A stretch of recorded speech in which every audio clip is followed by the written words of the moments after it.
I grab a cup with some ice in it. What's going on, family? It's your boy RGP Ace, and I'm back again with another video. This time we got our third installment of our WKU Rebuild. And as we left off last time, we were 3-0. We're still 3-0. I'm just taking a look at our school updates for the week. I see brand exposure. We are 128th out of 133 schools. So we only have South Alabama, UMass, I think Georgia State, and a couple more other schools that were below us. So we really got to get our brand exposure up. I'm not sure how to do that. I think we're probably going to have to wait until the off season. I think that's only goes up during the off season. I know championship contender, conference prestige, playing style, coach prestige, those will fluctuate during the season, but I believe that we're going to have to wait until the off season to try to get an increase in our brand exposure, which is fine. I know the first year of this program is just going to be strictly having to get it out the mud, so I'm already kind of mentally preparing myself to have to get it out the mud. This year is going to be scrape by what we can. Definitely got to try to get Elijah Kanoy and these other four-star recruits that we have on the board. We still have Pullard, Galladay, and Lampkin that we're going to be targeting. So if I can walk away with those 4 players this season and then still make it to at least a bowl game. You know, I don't even want to aim to win our conference. I just want to make it to a bowl game, which is 7 wins. You get 7 wins, go to a bowl game, get these 4 players. Then we had a successful first year. Then the second season, that's when I'm going to start shifting the focus to, now let's win CUSA. Let's sign 10 4-star recruits. Let's get 3 4-star gems. Then it's going to start increasing. But now, first year, we're dealing with these school grades that we were handed. We're just trying to do what we can to manage it, make it to a bowl game, sign at least 3 4-star recruits, get the rest 3 stars, have a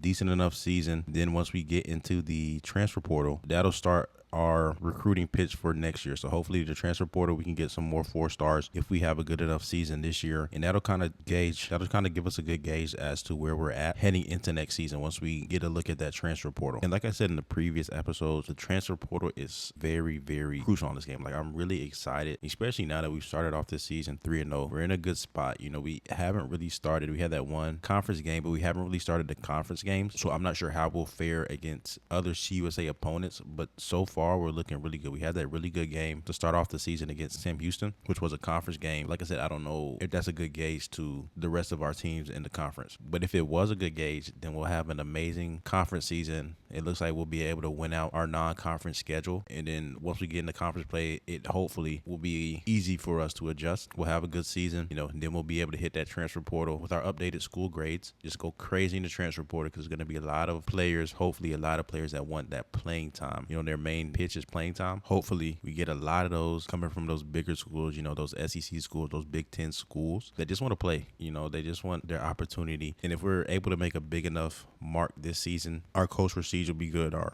school grades will be good, championship contender grades will be good, and we'll just have to sway some of those players to try to get them into that pitch of coach prestige, championship contender prestige, playing time, proximity to home, pro potential. You know, our pro potential is not even that bad. I'm guessing we have a decent amount of players from WKU in the NFL. I wasn't even tracking that, but our pro potential is pretty good. It might drop after this season because, like I said, we only have 2 real prospects that are NFL prospects, which is Maverick and Henry. So hopefully, you know, with those 2, it'll drop us to a C. Hopefully nothing less than a C. So we'll still be able to have a good grade there. Usually 8 times out of 10 at least, the players that are hitting the transfer portal is because of the playing time school grade. A lot of the good players. So you might have a 4-star or a 5-star for that matter that was deep in the depth chart at, you know, a more prestigious school. They hit the transfer portal as a 3-star recruit. Coming out of high school, they were just a 5-star. So they just didn't have that playing time. So now they're a 3-star. But we just got to search, do the scouting, find those gems. And really in the transfer portal, not really gems, but I'm more so focused about the depth traits. I want at least impact depth traits,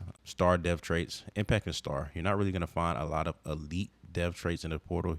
You might find some here or there, but it's mainly impact or star dev traits that you're gonna find. So just find those. I might have to switch because it's a coach upgrade that you can find that'll tell you the dev traits of certain players when you're scouting them, because I know when you're scouting them you can't really tell the dev traits. So I might have to unlock that dev trait that'll let me know. I might have to unlock that skill trait that'll let me know what dev trait the players have after I'm done scouting them, so then I can, you know, kind of have a better hand pick of who I'm bringing in. Because if I'm just scouting the players, hey, I got a lot of 4-stars I just scouted, and then it turns out they're all normal dev traits, that does nothing for me. Or normal dev trait probably won't develop fully until they're maybe junior. 9 times out of 10 is usually they're developing fully once they hit their senior year. As I'm taking a look at the stats so far this season, Maverick's doing pretty good still has 0 interceptions, and we still got that two-headed backfield with Hart and Landers, and it looks like Landers and Hart are leading us in receiving yards as well. So I know I said I wanted to get Henry more involved, so I definitely got to get Henry more involved this upcoming week. And Elijah Kanoy ends up committing, so it's kind of like the Exodia cards. We got one of the 5 cards, and we're not going to get the head. The head was that offensive tackle that was at 4-star gym that we lost in week 2, but we still got,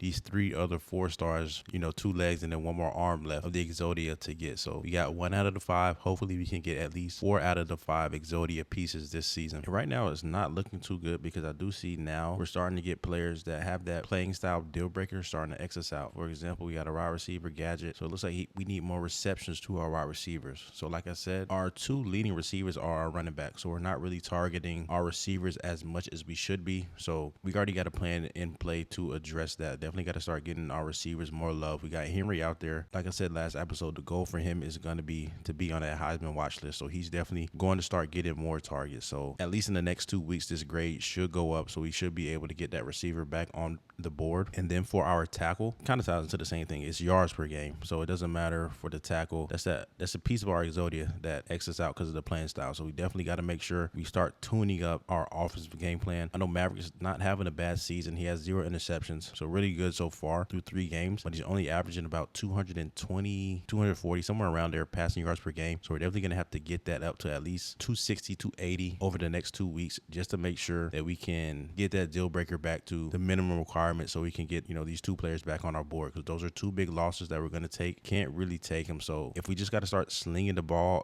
and I hate to say it, but if we just got to start slinging the ball and stop worrying about being as conservative as we are being now, then so be it. But I know interceptions, turnovers are going to start happening if we start playing like that, but that's a part of the game. So it is what it is. We just got to get our yards per game up, and we got to get our receivers more touches. So I got to work in some plays that are specifically targeted for Henry. If not Henry, we can work in, the other wide receivers that we have. Remember, we have Hutchinson, so he can get some touches as well. He's just a little bit on the smaller side, so I'm not too sure how he'll fare in balls that are thrown deep downfield, but we can definitely get him going in that short to mid-range game, have him running some slants, have him running some drag routes, have him running some digs, those type of routes, just to get our receivers more involved in the play, so we can get more yards in general for our offense. And definitely still want to keep doing what we're doing with the running backs. The running backs is not really a big area of focus, because I know whenever I hand the ball off to Landers or Hart, whoever's in the backfield at the time, they're going to make it do what it does. So I definitely just want to make sure that Gadget receiver that we are targeting, we get the receptions up for our receivers. And then for that O-lineman, I'm not too worried about that, because if push comes to shove, that wide receiver is a 3-star. The offensive tackle that crosses us out is a 4-star. So if push comes to shove, then I'm gonna have to just X out Maverick and Henry for the season. That'll just be a dub, and just have to push the run game, because I definitely need to get these yards per game up, because I cannot lose out on another piece of the Exodia, because if I do, then I'm nervous about how we'll look as far as heading into next season. But jumping into this game, we got another home game against Nevada. So it looks like we have a lot of home games to start off the season. So 3 of our first 4 games were home games. So it looks like to start off the CUSA conference play, we're gonna have to open up against some away games, and I'm kind of weary about that, just because it is my first season as the head coach here. I'd rather have that home crowd to, get us started as we walk into conference play, because it'd be easier, walking into away stadiums. It's just a different atmosphere, especially those conference games, conference rivalry games. Hopefully our conference rivalry games are home games. I haven't really did a deep dive of the schedule. I'll do that next episode, but hopefully, like I said, our home games are all the rivalry games. We don't have any rivalry games on the road, especially our first year. That'll be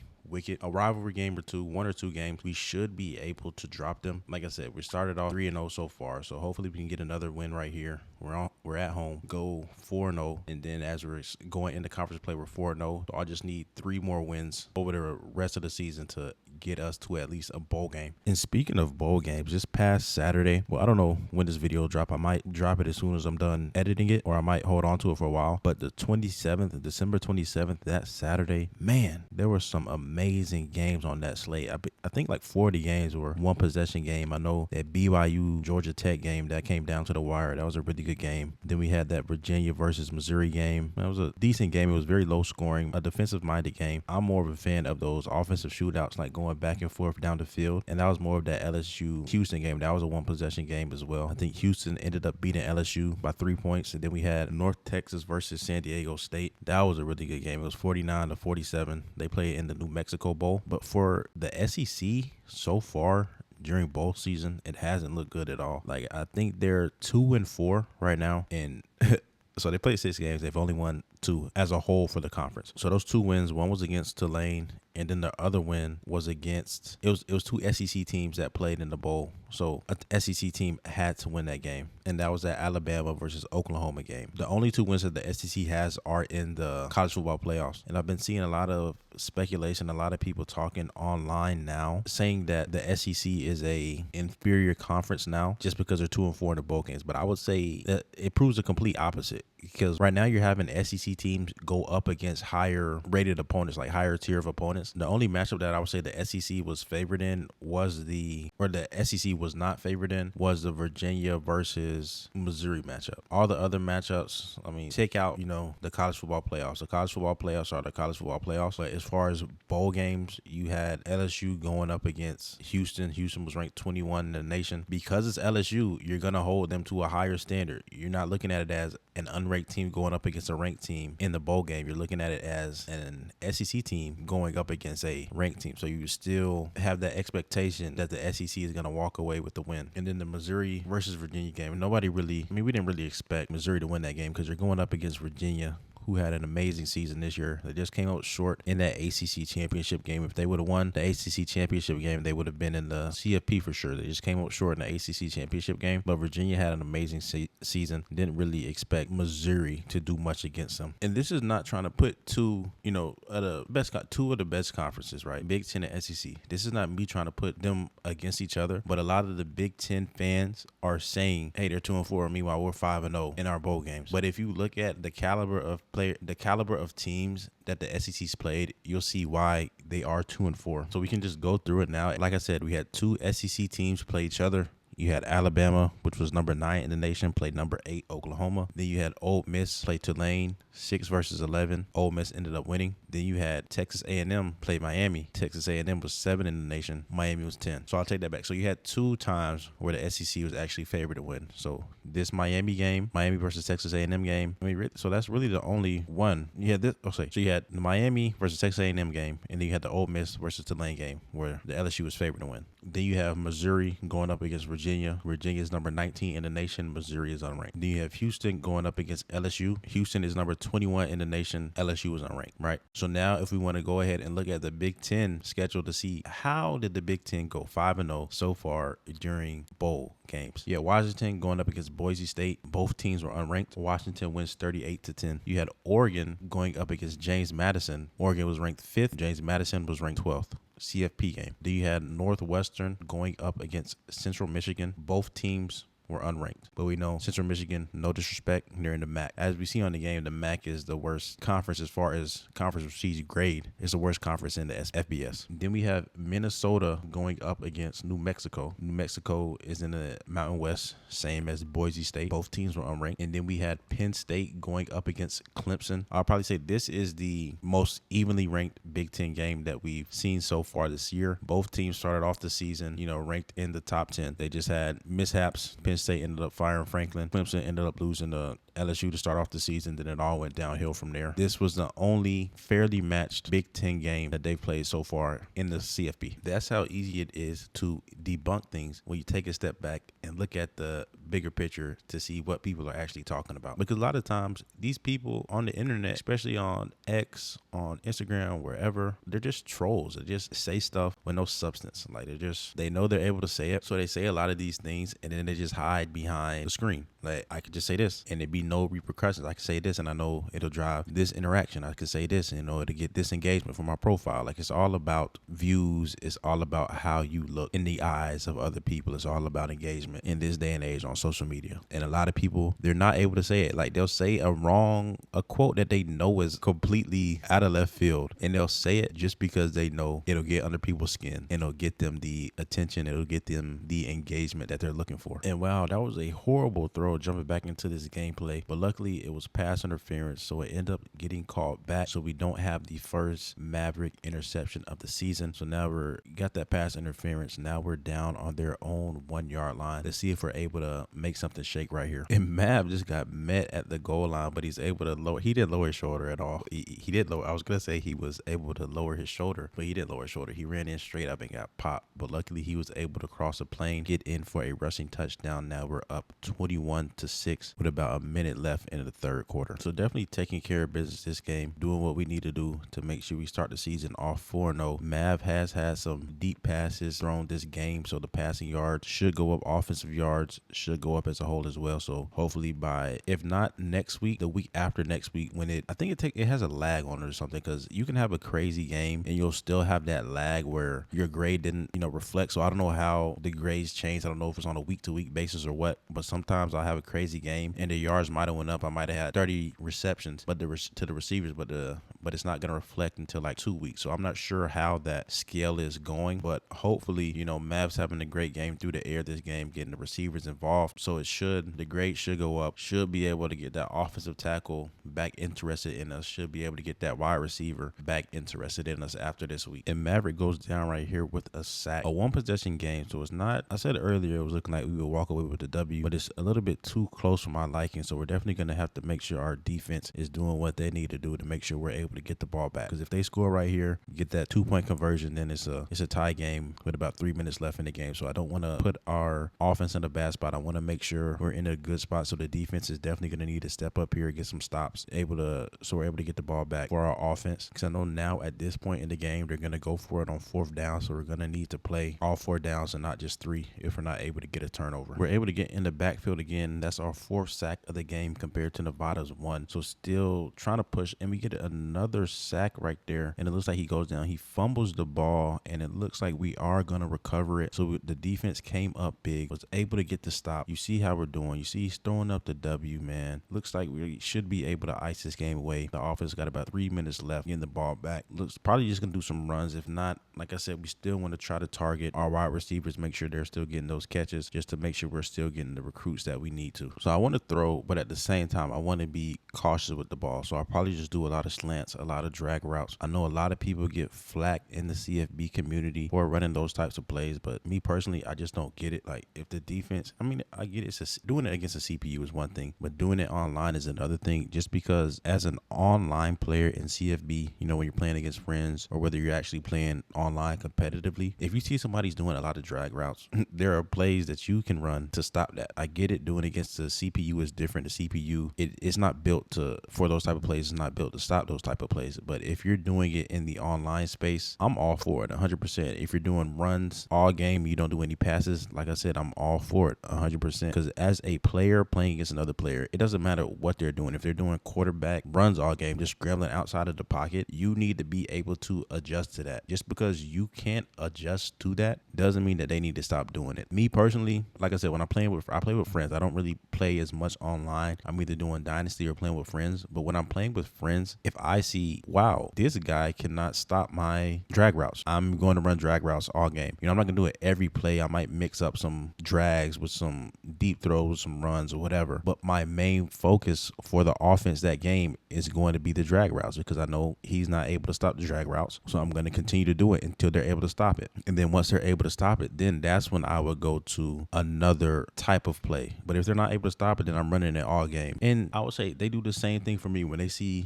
wow, he's got the middle of the field locked up. Let me start running corner routes. Let me start running out routes to get something outside of the numbers until he can stop it. And if I'm not able to stop it, they're going to keep doing it for the entirety of the game. When I'm able to stop it, then they'll mix in some runs. Then they'll mix in some plays over the middle again. Just a heads up, if you're ever playing me online in CFB, the middle, I got it on lock 100%. When I'm playing with the linebackers, because I'm usually playing with the middle linebackers. So when I'm playing with the mic, there's no passes over the middle. There's no runs that are happening over to the middle. Most of your yardage that you're going to have have to get against me is gonna have to come outside of the numbers. But yeah, if you can't stop a certain play, I don't think somebody should adjust their game just because you can't stop it. Like, you need to learn how to play the game. You need to learn how to stop certain plays. Don't just complain about it. Stop it. But as you see, guys, we're gonna walk away with the W this game, 34-13. MacGyver ended up throwing for 271 yards, 4 passing touchdowns. We had Landers come in with 37 rushing yards. Slow day for Hart. He only had 11 rushing yards. It was more of a passing game. We had Mack with 137 yards, followed by Henry, 6 catches, 71 yards with a touchdown. But yeah, family, that looks like that's all I have for this video. I'm gonna go ahead and wrap it up now. I'll catch y'all on the next one. Peace. We can shine together. I only speak the money, so you probably need Rosetta. And I got hustling in my blood. I swear I'ma go get her.